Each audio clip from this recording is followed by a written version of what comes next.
大家好呀，我是花散里，今天又是大家最喜欢的日本泡沫破裂的话题。今天让我们来看几个在日本泡沫大基建时期上马的，却因为泡沫破裂而变成了负资产的大型项目们，看看这些债务后来都带来了什么样的恶果，又是如何平摊给了当地居民的。这里是巫女花散里，演绎日本历史与传奇的频道，记得先点赞订阅哦。首先呢，要介绍的是东京都厅。东京市民们也为它起了两个更常用的爱称：税金塔或者是泡沫塔听起来就能赚大钱，想来市民们对这些地方投资非常的支持吧。那虽然是这么揶揄，但其实这项投资不是最离谱的，好歹它到现在都还是在被大量使用中的设施。那抱着刚需自助永远不亏的心理的话，至少还可以自我安慰一下嘛。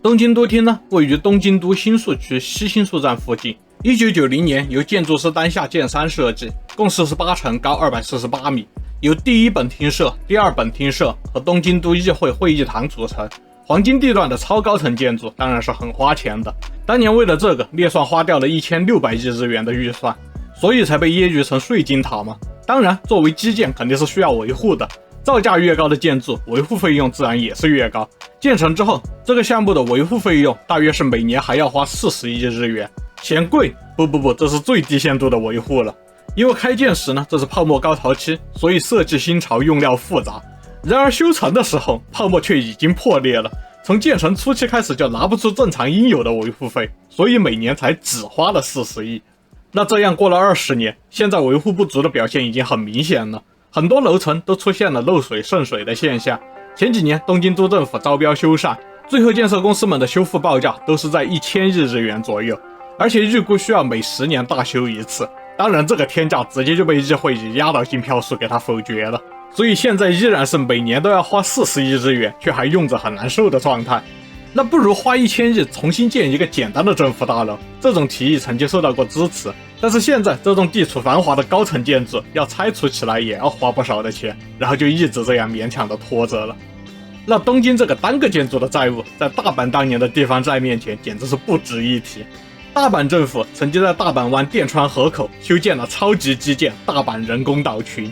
其中有五州、梦州和孝州3座主要人工岛，地跨此花和筑之江2个区。这3座人工岛本来是在1970年代作为垃圾处理厂和填埋场而建造的。1988年，大阪政府以庆祝大阪建市100周年为理由，推出了临海地区开发构想。大阪人工岛群作为构想的一部分，被赋予了大阪科技港的开发计划。当时正是泡沫高潮期，开发商们都表示钱不是问题，真懵呆了。就现在可能很难理解这所谓的大阪科技港计划，它的名字虽然牛逼哄哄，但是其实的计划就是美化改造。是的，给海上的人工岛的垃圾处理厂做美化改造，而且跟处理流程的卫生什么的都没有关系，就是字面意义上的外观的美化改造。之前这里本来就只分成了北港北和南港2个大地区，为了因应美化，3座人工岛也被改名成了五州、梦州和孝州。到了1992年，对五州的改造完成，花掉的预算已经不可计数，但是肯定是1000亿甚至是万亿规模的投资。大阪聘请了当时世界级的现代艺术大师来设计外观，建造了垃圾焚烧厂、下水污泥处理厂等等岛上设施。为了人工岛和大陆的连接，也修建了世界首座可移动浮体大桥梦谷大桥。总之风景看着确实是很好，但是这并不能改变它就是垃圾处理厂的事实。即使修得再漂亮，谁会没事去看垃圾处理厂呢？而且作为基建，这些规模也大得太过分了，光是五州的工程就没法得到充分的利用了。现在要维持大规模的设施，反而使得垃圾处理的单价升高了，直接导致了大阪市民上街游行，对这些年的无用基建批判一番。那剩下部分的工程计划也就不了了之了。那么为什么大阪政府要把这些设施设计得如此的艺术化呢？主要是因为当时大阪想要申办2008年的奥运会，计划如果申办成功的话，梦州将被改造成运动员村，所以视野内的五州和孝州也不能太丑。然后2008年的奥运会最终是北京申办成功，大阪政府的计划就完全被打乱了。总之5周之后的工程就被无限期终止了，已经修好的大型设施没有配合设施，自然就陷入了经营困难，变成了大阪的巨额地方债。没有过多久，大阪的债务就达到了惊人的5万亿，一度迫使大阪宣布进入财政紧急状态。那在正常的国家里，一般这个就叫做政府破产，对吧？想想也是幸好项目烂尾了。如果大阪真的申奥成功的话，那泡沫破裂之后，大阪人的生活水平要蒙受多大的损失，简直是不敢想象。就现在这样，债务的后遗症都已经够酸爽了。从那以后到现在，大阪的居民个人消费和企业收入都明显不如其他城市。大阪靠社会保障过活的家庭数量也从此一直都是日本首位。然后没钱就是什么都会变差的，年轻人都不消费，那自然更不会生小孩了，导致大阪有更多的家庭消费水平偏低的儿童和家庭亲子年龄差距过大的儿童，又进一步导致了大阪青少年的学历低下问题。21世纪，大阪学生的学习理解能力和平均成绩一直都是低于全国平均水平，对下一代的恶劣影响可以说是最大的负资产了。现在为了打破这种恶性循环，大阪政府在2025计划上面下注颇多。你到大阪观光的话，很多地方都能看到大阪2025美丽城市之类的宣传海报。这个计划中最受瞩目的应该是当年的世博会和赌场法案，不知道这种剑走偏锋能不能抵消负资产。但是考虑到奥运会基建带来的巨大债务，现在又想靠世博会拉回来，我的直觉就不太靠谱。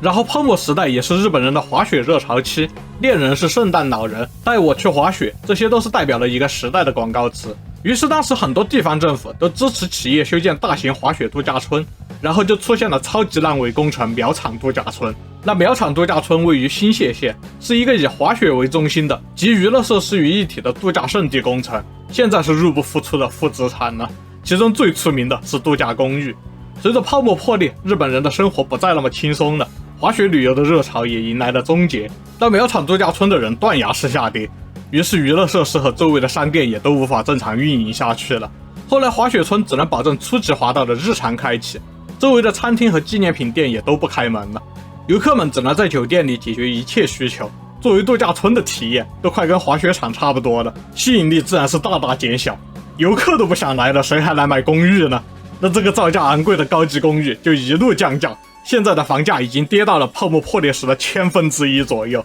好在一开始项目的目标客户是有钱人，全款的压力不大，亏了也就是亏钱而已。如果当初是贷款拿下，泡沫破裂时又无力一次性清债，那可真的是超级负资产了，这人生基本就废了，可以去当流浪汉躲债了吧。既然已经介绍了东京和大阪的大型负资产工程，那不介绍一个京都的工程的话，多少有点不公平。要说到京都最著名的负资产工程，那一定是慈木台了。位于京都府龟冈市东别院町镰仓建立，是曾经京都的郊区新城计划。虽然名为慈木台，但是其实距离 JR 慈木站已经有15公里以上了。这个地址，普通的京都市民可能从东别院町开始就有些不知道具体在哪里了，只知道这个地方有一个超级债务。京都政府原来的想法是，当时京都的平均房价已经高到了按京都的平均工资不吃不喝15年都不够了，长此以往肯定不行，于是鼓励开发商们在京都的周边给年轻人们修一些居住区。